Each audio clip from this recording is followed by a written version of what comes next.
یہ اخلاق حسنہ، اس سے صرف دنیا ہی جنت نہیں بنتی ہے بلکہ آخرت میں بھی انسان کے لیے بہت ہی اچھے، بہت ہی اونچے درجات، اور رسول اللہ صلی اللہ علیہ وسلم نے اپنی دنیا میں بھی خانگی زندگی، دوستوں کی زندگی، معاشرے کی زندگی، اس میں جو خوشیاں بکھیریں، جو نیکیوں کے مواقع فراہم کیے، اور اس کے جو اثرات اور نتائج اور ثمرات جو بھی نیک لوگ اس پر عمل کرنے والے ہیں انہیں آخرت میں حاصل ہونے والے ہیں، اس حوالے سے گفتگو کا سلسلہ جاری تھا۔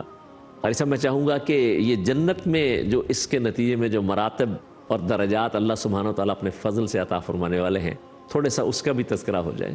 رسول اللہ صلی اللہ علیہ وسلم نے ہماری جو رہنمائی فرمائی ہے کہ اخلاق حسنہ اگر انسان کو میسر آ جاتا ہے اور انسان کی عادت اور طبیعت بن جاتی ہے کہ اپنے اخلاقی رویوں کو ہر وقت بلند رکھے، تو یہ اس کے لیے بہت بلند درجات کا باعث بن جاتا ہے۔ جی، حدیث کے الفاظ ہے انا زعیم فی بیت فی ربض الجنہ، میں اس شخص کے لیے جنت میں چبوترے کا ضامن ہوں۔ ضامن کس کے لیے؟ من ترک المراء وان کان محقا، جو سچا ہونے کے باوجود جھگڑا چھوڑ دے۔ سبحان۔ اور یہاں میں رک کے دو باتیں مزید اضافہ کرنا چاہوں گا۔ ہم نے جب یہ بات پڑھتے ہیں، سنتے ہیں بیتن، آج دنیا میں گھر خریدنا ہو تو بس اوقات پوری پار کی پونجی ہوتی ہے اور لگا دی جاتی ہے، جی ہاں، اور بس اوقات کچھ لوگ ساری زندگی محنت کرتے ہیں، گھر پھر بھی نہیں بنتا۔ گھر نہیں، صرف پلاٹ مشکل سے لیتے تو وہ بڑی خوشی خوشی بتاتے ہیں کہ بھائی میں نے پلاٹ لے لیا۔ اور جنت میں جو گھر ہے، گھر کی تو بات ہی نہ کرو۔ میں تو اس روایت کو کبھی پڑھتا ہوں تو ورطہ حیرت میں چلا جاتا ہوں کہ آج گھر کے بعد ہٹس بنائے جاتے ہیں، چلو یہ بھی ایک ٹرینڈ ہے، جی ہاں، چلو ایک خیمہ بنا لو، کبھی دھوپ کے وقت وہاں بیٹھ جائیں گے۔ ان فی الجنۃ لخیمۃ مجوفہ من لؤلؤ، سبحان، جنت میں ایک ایسا خیمہ ہوگا جو موتی میں بنایا جائے گا۔ سبحان اللہ۔ اور موتی آج انسان بڑے سے بڑا کتنا کو ہو سکتا ہے؟ اور آگے لفظ کیا ہے حدیث کے؟ عرضها 60 میلا، 60 میل تو اس خیمے کی چوڑائی ہوگی، تو لمبائی کتنی ہوگی اللہ، اور اس کی اونچائی کتنی اونچائی ہوگی؟ کتنی ہوگی؟ تو انسان کے لیے شوق پیدا ہوتا ہے نا کہ جنت کیسی، اور سچ فرمایا اللہ کے رسول صلی اللہ علیہ وسلم نے، جنت میں نعمتیں ایسی ہیں لا عین رأت، جی، کسی آنکھ نے آج تک ان کا نظارے نہیں کیا، نہیں کی، ولا اذن سمعت، سامعات، کسی کان نے اس کا تذکرہ سنا ہی سنائی، نہیں، ولا خطر علی قلب بشر، کسی کے دل میں اس کا خیال ہی نہیں آیا، نہیں آیا، وہ آ بھی نہیں سکتا۔ آ بھی نہیں سکتا۔ رسول اللہ صلی اللہ علیہ وسلم کا فرمان کیا؟ انا زعیم ببیت فی ربض الجنہ من ترک المراء وان کان محقا، جو سچا ہونے کے باوجود جھگڑا چھوڑ دیتا ہے، میں اس کو جنت میں چبوترے کی ضمانت دیتا ہوں۔ سبحان، وببیت فی وسط الجنہ من ترک الکذب وان کان مازحا، اور میں جنت کے درمیان میں اس کو محل لے کر دوں گا جو جھوٹ کو چھوڑ دے۔ اور جھوٹ چھوڑنا بھی ایک اخلاقی رویہ، جی بہت بڑا۔ خواہ وہ مذاق کے طور پہ جھوٹ بولتا ہے، وہ چھوڑ دیتا ہے، اس کو جنت کے درمیان میں محل لے کے دیں گے۔ اور آگے کیا فرمایا؟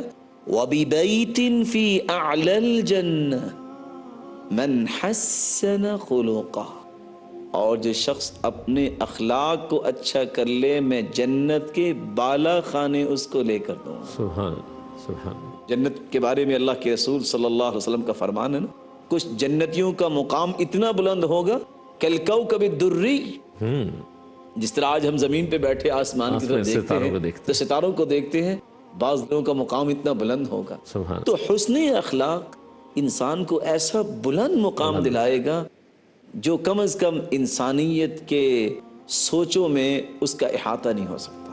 ماشاءاللہ، ماشاءاللہ۔ لیکن اس میں آپ نے پھر ایک اور جو بہت بڑی ہماری معاشرتی برائی ہے، جھوٹ کا بولنا، اور جھوٹ مذاق کے لیے بولنا بھی گوارا نہیں ہے، لیکن یہاں تو بالفعل یعنی ہم یہ بھی اپنا ایک کمال سمجھتے ہیں کہ ہم نے جھوٹ بول کے کسی کو دھوکہ دے دیا، کسی کے ساتھ جو ہے وہ اپنا کسی کا مال غصب کر لیا، کچھ اور جو ہے آگے جھوٹی قسم کھا کے، جھوٹی گواہی دے کے، کہاں کہاں پر یہ سارے، اس کا مطلب یہ ہے کہ اتنی زیادہ وہ شخص صرف اپنا وقتی طور پر ہی کوئی نقصان نہیں کرتا، بلکہ اتنی بڑی نعمتوں سے اپنے آپ کو محروم کرتا ہے۔ محروم بلکہ کرتا ہے۔ احنف بن قیس نے اس کے بارے میں یہ کہا کرتے تھے نا کیونکہ احنف بن قیس یہ شخص عرب کا بادشاہ تھا یہ، اور اس کو بادشاہ کیوں بنایا گیا؟ اس کی حلم بردباری اور اخلاق کی وجہ سے۔ وہ کہا کرتے تھے لا مروءۃ للکذوب، جھوٹے آدمی کی کوئی مروت نہیں ہے، ولا ورع لسیء الخلق، جس کا اخلاق اچھا نہیں وہ متقی نہیں بن سکتا۔ یہ نہیں ہو سکتا کہ ایک انسان گالیاں دینے والا ہو اور انسان کہے کہ کیا متقی شخص ہے، متقی نہیں بن سکتا۔ اور آگے کیا کہا کرتے تھے؟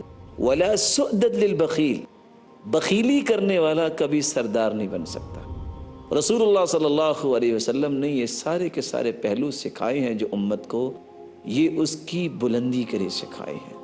رسول اللہ صلی اللہ علیہ وسلم کے بارے میں اس لیے تو عائشہ رضی اللہ تعالی عنہ نے جب ان سے سوال کیا کہ آپ کے اخلاق کے متعلق بتائیے، تو انہوں نے جواب کیا دیا تھا؟ اولم تقرأ القرآن، تم قرآن نہیں پڑھتے؟ کان خلقہ القرآن، ان کا تو اخلاق قرآن تھا اور وہ چلتے پھرتے قرآن سے، قرآن مجسم، قرآن مجسم۔ اور رسول اللہ صلی اللہ علیہ وسلم پر جب یہ قرآن کی آیتیں اتری ہیں، انسان جب اس کو پڑھتا ہے تو اتنی تسلی ہوتی ہے۔ ایک انسان نیکی کرتا ہے، اس کا اجر، اس کا ثواب، ایک لوگوں کی باتیں برداشت کرتا ہے، اس کا اجر الگ ہے، بے شک۔ اور میں قرآن کی آیت وہ آپ کو سنانا چاہوں گا۔ جی جی۔ نون والقلم وما يسطرون ما أنت بنعمة ربك بمجنون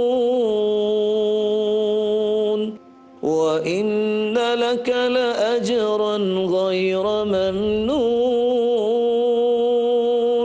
وإنك لعلى خلق عظيم۔ اللہ تعالیٰ نے قسمیں استعمال کی، جی جی، اور آگے کیا فرمایا؟ میرے پیارے پیغمبر جب میں کہہ رہا ہوں کہ تو دیوانہ نہیں، یہ لوگوں کی باتیں، اس لیے مطمئن ہو جائیے۔ اور آگے کیا فرمایا؟ وَإِنَّ لَكَ لَأَجْرًا غَيْرَ مَمْنُونَ، لوگوں کی باتوں کو برداشت کرنے سے انلیمیٹڈ اجر آپ کو ملے گا۔ اور اگلی بات وَإِنَّكَ لَعَلَىٰ خُلُقٍ عَظِيمٍ، آپ تو خلق عظیم پر فائز ہیں۔ ماشاءاللہ۔ آپ اندازہ کریں کہ یعنی اللہ سبحانہ وتعالیٰ نے ویسے تو آپ صلی اللہ علیہ وسلم کو ہر پہلو سے مرتبہ کمال، لیکن اتنی قسمیں کھانے کے بعد آپ صلی اللہ علیہ وسلم کے اخلاق حسنہ، اور اس میں یعنی بڑی جامع جو حضرت عائشہ صدیقہ رضی اللہ تعالیٰ عنہا نے، ایک تو پہلی بات تو وہی کہ اصل گواہی گھر والوں کی گواہی ہوتی ہے۔ باہر تو ہم کتنے اچھے ہوں، لیکن اصل وہ جو اندر انسان کا باطن ہوتا ہے وہ تو گھر والوں کو پتہ ہوتا ہے۔ اور پھر اس کے بعد بھی یعنی یہ اس میں ایک بہت گہرا ہمیں ربط بھی ملتا ہے اس پیغام کے اندر کہ اگر کوئی شخص قرآن مجید سے دور ہے تو وہ بھی پھر اخلاق حسنہ کی ان بلندیوں کو پا نہیں سکتا ہے، اس لیے کہ یہ قرآن مجید وہ ایک انسان کے لیے کنٹینیوس آن گوئنگ ریمائنڈر، جہاں انسان اپنا تقابل کرتے ہوئے کہ میرے اندر قرآن جو اعلیٰ اخلاق کی بات کر رہا ہے ان میں سے کون سے میرے اندر ہیں اور کون سی نہیں ہیں۔ اور اسی لیے مفسرین نے جو نقطہ بیان کیا ہے نا وہ بہت عمدہ ہے۔ جی جی، کہ قرآن مجید میں اللہ فرماتے ہیں الرحمن علم القرآن خلق الانسان علمہ البیان۔ رحمان کریٹر ہے، بے شک۔ آگے کیا فرمایا؟ علم القرآن اور خلق الانسان، خلق الانسان، علم القرآن کا تذکرہ پہلے آیا ہے اور انسان کی تخلیق کا بعد میں تذکرہ آیا ہے۔ یہ کیوں مقدم کیا کہ تخلیق انسان کا اصل مقصد بھی قرآن سکھانا ہے، قرآن سے، یا تخلیق انسانیت سے زیادہ مہم مسئلہ یہ ہے کہ اللہ کی کتاب کی تعلیمات کو اپنے اندر پیدا کیا جائے۔ اور انسان جب پیدا ہوگا اس سے پہلے سب سے پہلا اس کا فکر یہ ہونا چاہیے کہ یہ جو رشد و ہدایت کا منبع و مصدر ہے مجھے اس کو اختیار کرنا ہے، تب ہی میرا بیان و تبیین کام آئے گا۔ بے شک بے شک۔ اور اس سے یعنی یہ بات جو قرآن مجید آپ نے بالکل صحیح فرمایا کہ تخلیق انسان سے پہلے بھی تعلیم قرآن کا ذکر جو ہے وہ یہ بتا رہا ہے کہ کسی شخص کا اخلاق مکمل اور پورا ہو نہیں سکتا ہے جب تک کہ وہ قرآن مجید کے ساتھ ایک اپنا زندہ تعلق قائم نہیں کرتا ہے۔ اور یہ جو ہمارے معاشرے میں آج قرآن مجید سے بالعموم جو دوری ہے، خاص طور سے اس کو سمجھنے کے حوالے سے اور اس پر عمل کرنے کے حوالے سے، بلکہ اب تو پڑھنا پڑھانا بھی اللہ ماشاءاللہ اس میں بھی وہ روز والی باقاعدگی اور اس میں وہ ایک اچھا جو رویہ اور حسن قرات اور ایک محبت اور شوقت لگن والا پہلو جو ہے، بلکہ اگر کسی نے اپنا تقابل کرنا ہو کہ میری واقعی قرآن مجید سے وابستگی کیسی ہے، تو وہ یہ دیکھ لے کہ اس کا دن میں اس کی کتنی گھڑیاں قرآن کے ساتھ گزرتی ہیں، اور کتنی گھڑیاں اگر وہ اس کا معاملہ یہ ہے کہ روزانہ کا اخبار تو اسے زیادہ محبوب ہے، وہ تو زیادہ باقاعدگی سے پڑھ رہا ہے، تو پھر سوچ لے کہ یعنی اس میں جواب ہے اس بات کا کہ آج ہم جو اخلاقی اعتبار سے اتنا تنزل کا شکار ہیں، تو اس کی بنیادی وجہ یہی ہے کہ اللہ سبحانہ قرآن سے رب ٹوٹا ہوا ہے۔ رب ٹوٹا اور ہوا ابو موسیٰ اشعری رضی اللہ تعالیٰ عنہ جب ان سے اللہ کے رسول تلاوت سنا کرتے تھے، اور جب عمر رضی اللہ تعالیٰ عنہ کے سامنے آتے تو وہ کہتے ذکرنا ربنا ماشاءاللہ یا ابا موسیٰ، ہمیں ہمارے رب کی یاد تازہ دلائے۔ کیجیے۔